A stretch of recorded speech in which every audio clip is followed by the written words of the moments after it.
Personne n'imaginait ce qu'elle cachait sous cette simple apparence. Pendant que la belle-mère criait, la femme de ménage serrait dans ses bras deux enfants autistes, tentant de les protéger d'un châtiment cruel. Mais lorsque le milliardaire arriva sans prévenir, la vérité qu'il découvrit lui fit tout perdre et le força à s'agenouiller devant la seule personne qui n'avait jamais eu de voix. Le soleil n'était pas encore levé quand Elena franchit le portail du manoir Lansky. Les lumières de la façade, toujours allumées, se reflétaient sur le sol en marbre, comme si le luxe de cette maison ne dormait jamais. Pour beaucoup, travailler ici aurait été un privilège, mais pour elle, c'était un champ de bataille silencieux. À 32 ans, Elena était une femme simple. Ses mains étaient marquées par le travail, ses yeux portaient une lueur fatiguée mais bienveillante. Depuis 3 mois, elle travaillait comme femme de ménage dans le manoir du milliardaire Viktor Lansky, un homme puissant dans le secteur de la technologie, connu pour sa fortune et pour sa vie entourée de gardes du corps, de contrats et d'absences constantes. Elena ne le voyait presque jamais. Depuis son arrivée, son employeur était en voyage d'affaires en Europe. La véritable maîtresse des lieux était Monica, sa nouvelle épouse. Monica était belle, élégante et cruelle, une femme qui avait transformé sa propre voix en arme et le silence en punition. Et les victimes de ce pouvoir n'étaient pas seulement les domestiques, mais aussi les enfants autistes de Victor, deux garçons de 5 ans qui vivaient pratiquement cachés à l'étage. Arthur et David étaient en jumeaux, mais complètement différents. L'un parlait peu et communiquait par gestes. L'autre, encore plus sensible, ne supportait pas les bruits forts et pleurait dès que quelqu'un criait. Monica les appelait « les problèmes ». Pire encore, elle s'assurait de le leur rappeler chaque jour. Ce matin-là, son cri déchira le silence de la maison comme un rasoir. « Arthur, je t'ai déjà dit de ne pas sortir de ta chambre », retentit l'écho depuis l'étage. « Retourne-y immédiatement. » Elena s'arrêta au milieu du salon, une serpillière à la main. Sans réfléchir, elle laissa tout tomber et se précipita dans les escaliers. Dans le couloir, elle découvrit la scène qui la tourmentait depuis plusieurs jours. Monica, les bras croisés et les yeux pleins de mépris, repoussait le petit Arthur dans sa chambre. « Tu n'as aucune éducation, criait-elle. Regarde-moi l'état de ses vêtements. Si ton père te voyait comme ça, il mourrait de honte. »« Madame Monica, s'il vous plaît, implora Elena en s'interposant. Il voulait juste son jouet. » La belle-mère la toisa. Son visage se tordit en un sourire moqueur. « Regardez-moi qui veut me faire la morale, la femme de ménage. Je veux juste qu'il arrête de pleurer, madame. Il a peur facilement. » « Eh bien qu'il s'habitue, rétorqua Monica. Les enfants comme lui n'apprendront jamais rien de toute façon. Ils sont inutiles. Les mots frappèrent Elena comme des coups de poing. Elle vit le petit Arthur se recroqueviller. Son corps tremblait. Il cachait son visage dans ses mains. David, son frère, apparut à l'embrasure de la porte, les yeux humides. « Ne gronde pas, Arthur, murmura-t-il doucement. Il voulait juste voir le soleil. »« Dans la chambre, siffla Monica avec impatience. Tous les deux. Et toi, Elena, si tu continues à fourrer ton nez là où on ne te le demande pas, tu te retrouveras à la rue. » Elle descendit les escaliers d'un pas sec. Le son de ses talons résonnait dans le couloir. Elena attendit que la porte se ferme, puis s'agenouilla devant les garçons. « Chut, calmez-vous, chuchota-t-elle en les serrant tous les deux dans ses bras. Elle ne peut pas vous faire de mal. C'est bon, je suis là. »« La belle-mère ne nous aime pas, sanglota Arthur. « Moi je vous aime, répondit Elena, les larmes aux yeux. Et Dieu vous aime aussi. » Ils restèrent enlacés quelques secondes jusqu'à ce qu'un lointain bruit de moteur ne vienne interrompre ce petit refuge. Elena regarda par la fenêtre. Une voiture noire approchait du portail principal. Le chauffeur l'ouvrit automatiquement et elle vit Victor sortir du véhicule. Monica, qui jusqu'à présent parlait au téléphone dans le salon, pâlit en le voyant. « Qu'est-ce qu'il fait là ?» marmonna-t-elle en essayant de rajuster ses cheveux et de cacher sa nervosité. Elena resta figée. Elle savait que ce moment allait tout changer. Victor entra dans le manoir sans dire un mot. Son regard était d'acier. Il salua le garde d'un signe de tête et traversa le couloir en silence. L'air semblait s'être alourdi. Monica s'approcha, forçant un sourire. « Chérie, quelle bonne surprise. Je ne savais pas que tu... » Il leva la main, l'interrompant. « Où sont mes enfants ?» Sa voix était ferme, contenue, mais on pouvait sentir la tension sous-jacente. Le genre de voix qui faisait comprendre à n'importe qui qu'il n'y avait pas de place pour le mensonge. Monica cligna des yeux, décontenancée. « Ils dorment. Bien sûr, les enfants se couchent tantôt. » Mais Victor baissa les yeux vers le sol et remarqua quelque chose qui trahissait tout. Une petite voiture bleue cassée, abandonnée près de l'escalier, le jouet d'Arthur. Sans répondre, il commença à monter. Chaque pas résonnait comme le prélude d'une tempête. Monica tenta de le retenir par le bras. « Victor, attends. Ils sont fatigués. Ce n'est pas le moment. » Il se dégagea. J'ai demandé « Où sont mes enfants ?» Le silence de la maison ne fut rompu que par le grincement de la porte de la chambre lorsqu'il l'ouvrit. Et là, il s'arrêta. L'air lui manqua. Helena était agenouillée, aidant David à enfiler un t-shirt, tandis qu'Arthur dormait sur le sol, serrant une fine couverture. Des jouets cassés étaient éparpillés sur le tapis. Victor se figea. Ses yeux humides errèrent du sol au visage de la femme de ménage. Elle tenta de dire quelque chose, mais aucun son ne sortit. Et à cet instant, dans ce bref moment de révélation silencieuse, quelque chose se brisa en lui. Un instant, le monde sembla s'arrêter. Victor resta figé devant cette scène. Ses propres enfants dormaient à même le sol, couverts d'un mince drap, tandis que la femme de ménage, à genoux, tentait de ranger la chambre avec tendresse. Il s'approcha lentement des garçons, comme s'il craignait de briser quelque chose de trop fragile. Il s'agenouilla à côté d'eux, passant la main dans les cheveux de ses fils. « David, murmura-t-il. Le petit Arthur ouvrit les yeux. Effrayé et en voyant son père, il recula légèrement. Victor sentit une douleur dans sa poitrine. Cette peur dans les yeux de son enfant le frappa plus fort que n'importe quel coup.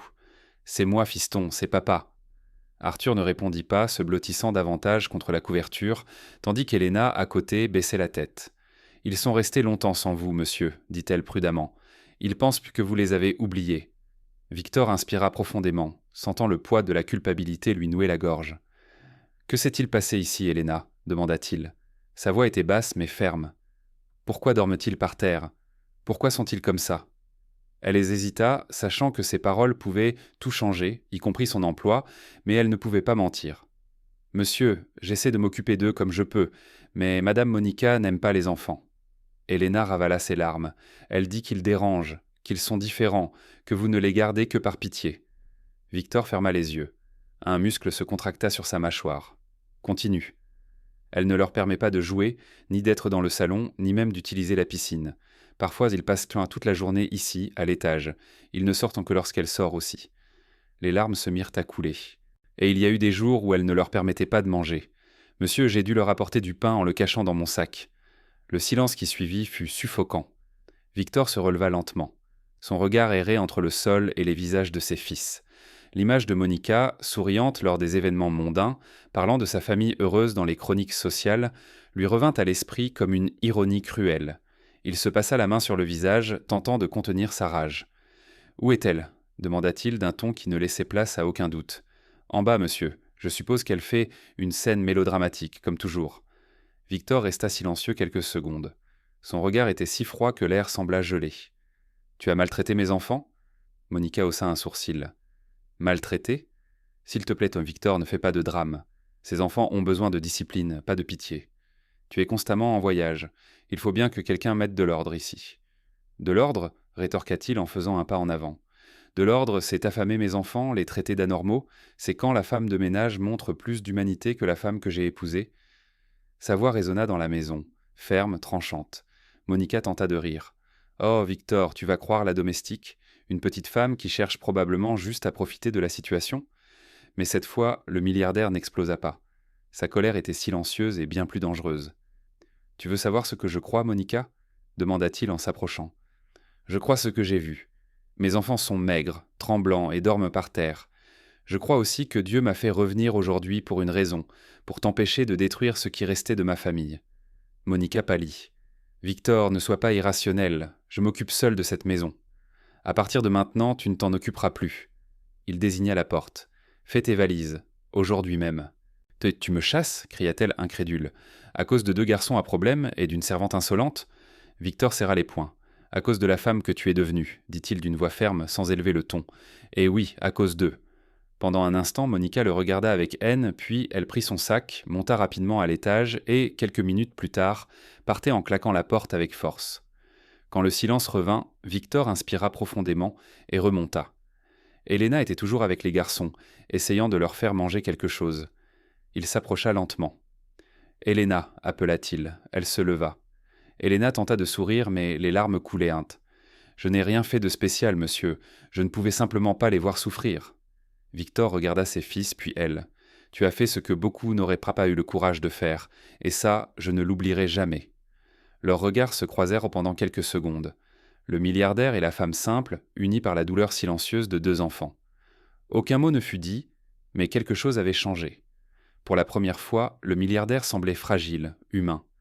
Elena retourna s'occuper des garçons, et Victor observa en silence comment elle les prenait dans ses bras, comment elle chantonnait doucement pour les calmer, comment elle voyait en eux ce que personne d'autre ne voyait. Et à cet instant, il comprit. S'il restait encore un peu de lumière chez ses enfants, c'était parce que cette femme, invisible aux yeux du monde, avait été leur bouclier. Mais il ne savait pas que même après avoir été chassée, Monica n'accepterait pas la défaite si facilement, et que sa vengeance serait capable de tout mettre en péril, y compris les enfants, une nouvelle fois. Les jours suivants, le manoir Lansky sembla changer d'âme. Le rire timide des jumeaux résonnait à nouveau dans les couloirs. Elena commença à leur permettre de descendre au jardin, de sentir le soleil et de toucher l'herbe, ce qu'ils n'avaient pas fait depuis des mois. Victor observait de loin, y croyant à peine. David courait maladroitement sur la pelouse, trébuchant et riant, tandis qu'Arthur le suivait avec sa vieille voiture à la main. Elena les accompagnait toujours, attentive, comme une mère craignant que le destin n'arrache à nouveau le bonheur des mains d'un enfant. Et peu à peu, le cœur du milliardaire, endurci par des années de froideur et de culpabilité, commença à fondre. Il ne la voyait plus comme une employée, mais comme la femme qui avait redonné des couleurs au monde de ses enfants. Elle parlait peu, mais chacun de ses gestes était un acte d'amour. Une serviette soigneusement repassée, une assiette préparée avec patience, un regard qui apaisait sans mots. Les enfants autistes comprennent le monde différemment, mais ils ressentent tout, même le mépris. Il l'observa un instant, impressionné par son calme. « Et tu comprends cela mieux que quiconque ?» Elle détourna le regard, rougissant. « Je pense que c'est parce que je ressentais la même chose. » Victor fronça les sourcils. « La même chose ?»« Être invisible, » répondit-elle avec un triste sourire. « Travailler dans un endroit plein de luxe, mais se sentir invisible tout le temps. Je ne voulais juste pas qu'ils grandissent en pensant qu'ils ne mériteraient pas d'amour. » Ces paroles le transpercèrent comme un aveu. Victor sentit une boule dans sa gorge, voulut dire quelque chose, mais ne put pas. C'est à ce moment précis que son téléphone vibra dans sa poche. Un message de Monica. « Félicitations, Victor. J'espère que tu profites du cirque que tu as monté. Mais si tu penses que je vais disparaître de ta vie, tu te trompes. Bientôt, tout le monde saura quel genre de père tu es. » Le milliardaire fronça les sourcils, irrité. Il savait qu'elle était capable de tout, mais il n'imaginait pas jusqu'où elle irait. Le lendemain matin, le chaos commença. Une voiture de journaliste était garée devant le manoir. Des photographes tentaient de prendre des clichés à travers la clôture. Victor sortit, furieux, exigeant des explications. Un journaliste, souriant cyniquement, tenait une feuille imprimée. « Monsieur Lansky, la presse a reçu des plaintes concernant des mauvais traitements sur enfants dans votre maison. Est-il vrai que vous gardiez vos enfants autistes enfermés, et aussi que la nounou et vous entretenez, disons, une relation intime et qu'elle était complice des violences ?» Elena, qui marchait dans le couloir avec les garçons, s'arrêta en entendant cela. Son visage devint instantanément pâle. « Que se passe-t-il, monsieur ?» Victor attrapa le journaliste par le bras, exigeant qu'il parte, mais les caméras filmaient déjà. La nouvelle se répandit en quelques minutes. Monica avait fait l'impensable. Elle avait envoyé des vidéos manipulées montrant les garçons enfermés dans leur chambre. De vieilles images filmées par elle.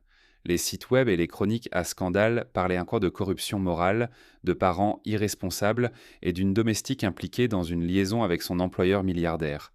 Elle pleurait cachée dans la cuisine. « Je le jure, je n'ai jamais... » sanglotait-elle. « Je voulais seulement prendre soin d'eux. » Victor s'approcha, posant la main sur son épaule. « Je sais, Elena, je connais la vérité, » dit-il d'une voix ferme mais pleine de douleur. « Seulement, le monde ne s'intéresse pas à la vérité. Il aime les scandales. » Elle le regarda, les yeux rouges. « Et maintenant, qu'allons-nous devenir ?» Il inspira profondément. « Les garçons, tu veux dire ?»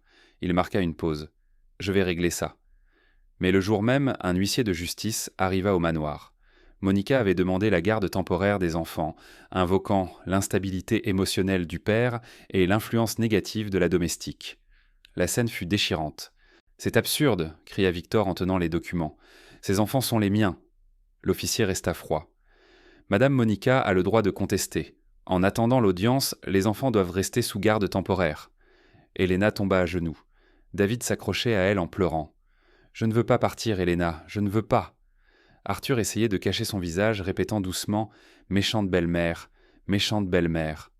Victor ne put se contenir. « Assez !» cria-t-il d'une voix pleine de rage et de désespoir. « Personne n'emmènera mes enfants d'ici. » Mais la loi fut impitoyable. Les officiers emmenèrent les enfants en pleurs, qui appelaient Elena. La dernière chose que le milliardaire vit fut ses enfants poussés dans une voiture, tandis qu'Elena tentait de courir après eux, retenue par la sécurité. Quand le portail se referma, un lourd silence tomba. Elle s'effondra à genoux sur le sol. Victor s'éloigna, le regard vide, sans rien dire. Dehors, Monica observait depuis une autre voiture, un sourire froid aux lèvres. « Maintenant, nous allons voir combien de temps durera votre amour, Victor, » murmura-t-elle. Ce qu'elle ne savait pas, c'est que ce qui les attendait exigerait plus de foi, de courage et de sacrifice qu'elle ne pourrait jamais l'imaginer. Car la guerre pour l'amour de deux garçons innocents ne faisait que commencer.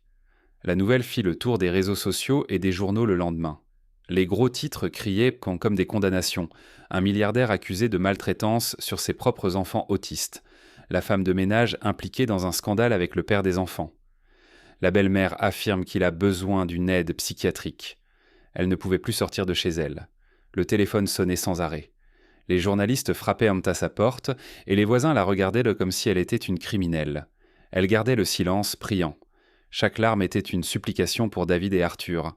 Pendant ce temps, Victor s'enfermait dans son bureau d'entreprise, tentant de maîtriser l'incendie que Monica avait allumé. Les avocats parlaient trop de crise d'image, de chute des actions et de l'urgence d'une déclaration, mais ils ne pensaient qu'à ses fils. « Monsieur Lansky, vous devez réagir, » disait un conseiller inquiet. « La presse veut une réponse. »« Je ne dois rien à la presse, » répondit Victor, le regard vide. « Je dois tout à mes enfants. » Il éteignit son téléphone, se leva et regarda par la fenêtre panoramique du 35e étage.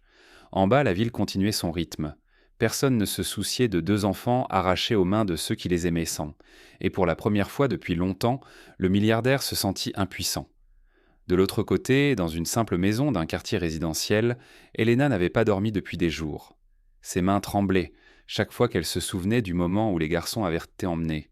Elle entendait encore leur voix résonner au portail. « Tati Lena, ne laisse pas la belle-mère nous emmener. » Elle pleurait seule dans sa petite chambre, allongée sur un matelas fin à côté de sa mère malade. « Ils n'ont rien fait de mal, maman, » disait-elle à travers ses sanglots. « Ils sont là-bas. » Elle se présentait comme la victime d'un mari violent et d'une servante manipulatrice.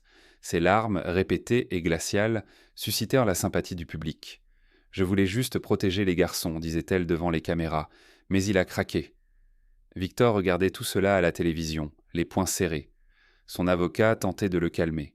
« Nous allons utiliser cela à votre avantage, monsieur Lansky.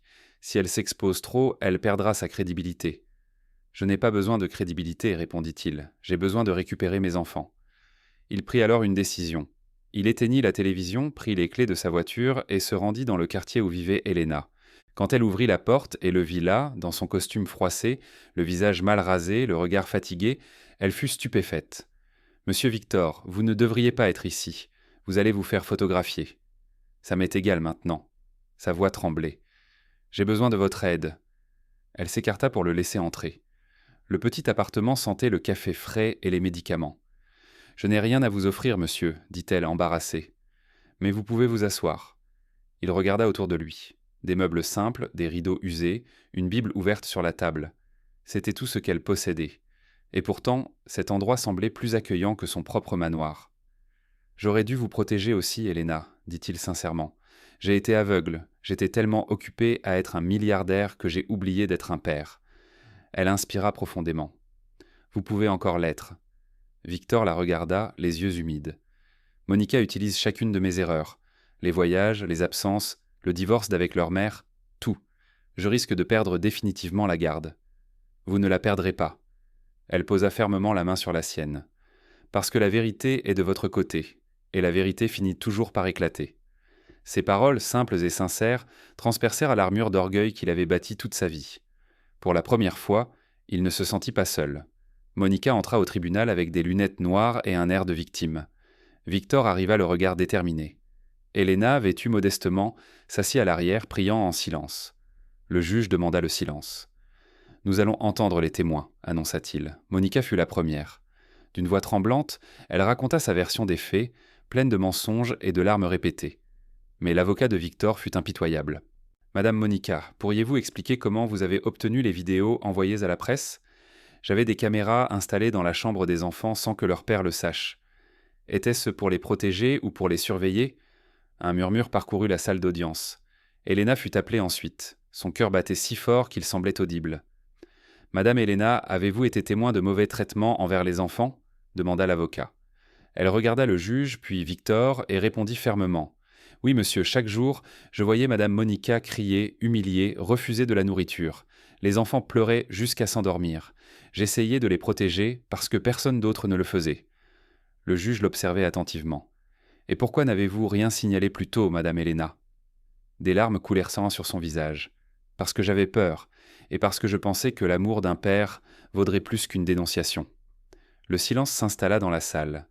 Victor baissa la tête. Ses yeux étaient rendus humides. Lorsque Monica fut rappelée, le juge fut direct. « Comprenez-vous que l'installation de caméras dans des chambres d'enfants sans autorisation judiciaire est un crime ?» Monica bégaya, désemparée. Sa façade commençait à s'effondrer. Le verdict devait être rendu le lendemain. Helena, rentrée chez elle, tomba à genoux et pleura. Elle pleurait de peur, d'espoir et d'amour. Et à l'autre bout de la ville, Victor regardait la photo de ses fils sur son bureau et chuchotait « Si Dieu me donne une nouvelle chance, je promets de ne plus jamais laisser le mal s'approcher. » Le véritable verdict restait à venir, et il serait écrit par le destin. Le matin du jugement final commença sous un ciel gris. Le ciel, couvert de nuages lourds, semblait refléter la pesanteur que chacun ressentait dans cette salle d'audience. Helena arriva tôt, vêtue simplement, une longue jupe bleu marine et un chemisier blanc. Dans ses mains, elle tenait un chapelet, sur ses lèvres, une prière silencieuse. Victor arriva peu après, accompagné de ses avocats, mais contrairement aux fois précédentes, il n'arborait pas l'air arrogant de l'homme habitué à gagner. Il portait le visage d'un père fatigué, repentant, mais prêt à se battre jusqu'au bout. De l'autre côté de la salle, Monica fit une entrée théâtrale. Les flashs des caméras la suivaient comme une ombre. Elle faisait semblant de pleurer, essuyant des larmes qui n'avaient jamais existé. « Mesdames et messieurs, silence dans la salle », ordonna le juge en rajustant ses lunettes. « Aujourd'hui, le verdict sera rendu concernant la garde définitive des mineurs Arthur et David Lansky. » L'air sembla se figer. Le juge commença par rappeler l'affaire. Le litige judiciaire, les accusations, les fausses preuves présentées par Monica et le témoignage d'Helena. Pendant qu'il parlait, Victor regardait le sol et Helena observait le crucifix sur le mur, murmurant doucement « Que ta volonté soit faite, Seigneur ». Le juge feuilleta ses papiers et leva les yeux. Madame Monica a présenté des vidéos et des documents qui ont été falsifiés. Notre équipe technique a confirmé la manipulation des fichiers. Il a également été établi que les caméras dans les chambres des enfants ont été installées illégalement. Un murmure parcourut la salle. Monica écarquilla les yeux. « C'est un mensonge !»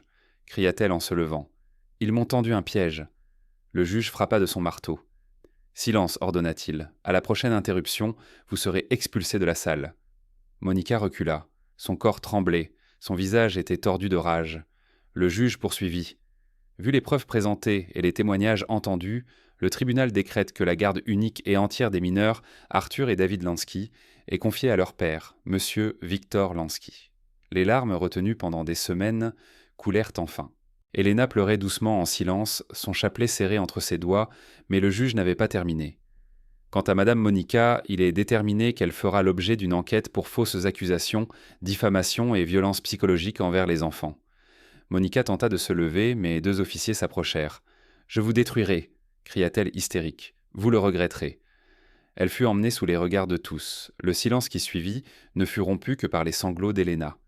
Victor se leva, s'approcha d'elle, ignorant les caméras, et s'agenouilla devant la femme simple qui avait été le cœur de cette bataille. « Vous avez sauvé mes enfants, Helena, » dit-il d'une voix étranglée. « S'ils ont encore une vie, c'est grâce à vous. » Elle secoua la tête en pleurant. « J'ai seulement fait ce que n'importe quelle mère aurait fait, monsieur.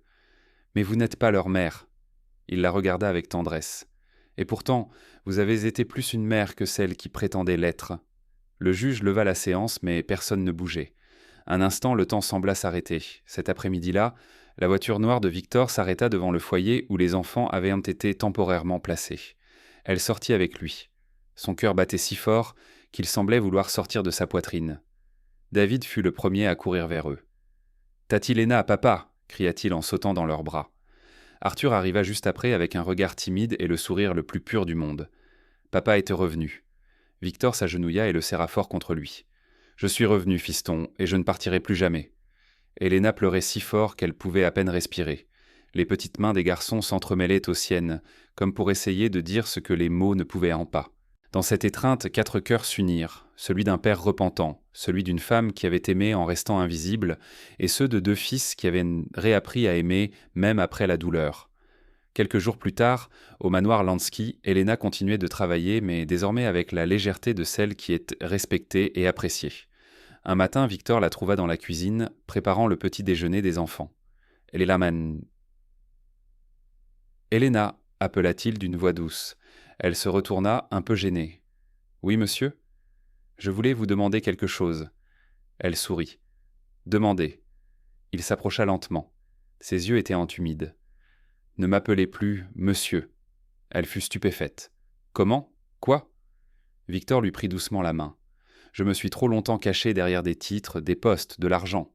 Et c'est vous qui m'avez appris ce qui comptait vraiment. » Il marqua une pause émue. « Sans vous, j'aurais perdu tout ce que j'aime. » Elena sentit ses yeux s'embuer. « Je voulais juste qu'il soit heureux, Victor. » Il sourit pour la première fois depuis longtemps. « Et ils sont heureux grâce à vous. » Arthur et David entrèrent en courant dans la cuisine en riant. « Papa, Tati Lena, on veut des crêpes. » Victor et Elena se regardèrent et éclatèrent de rire ensemble. Ce n'était pas un rire de soulagement, c'était le rire d'un nouveau départ. L'homme qui avait cru un jour que l'amour pouvait s'acheter comprenait maintenant que le véritable amour se construit dans les petites choses, dans les gestes silencieux, dans le soin d'une femme simple et l'innocence de 2 enfants. Et ce matin-là, tandis que le soleil illuminait le jardin, Elena servait les crêpes et les regardait jouer tous les 3 ensemble. Le manoir, autrefois froid et sombre, sentait désormais le foyer.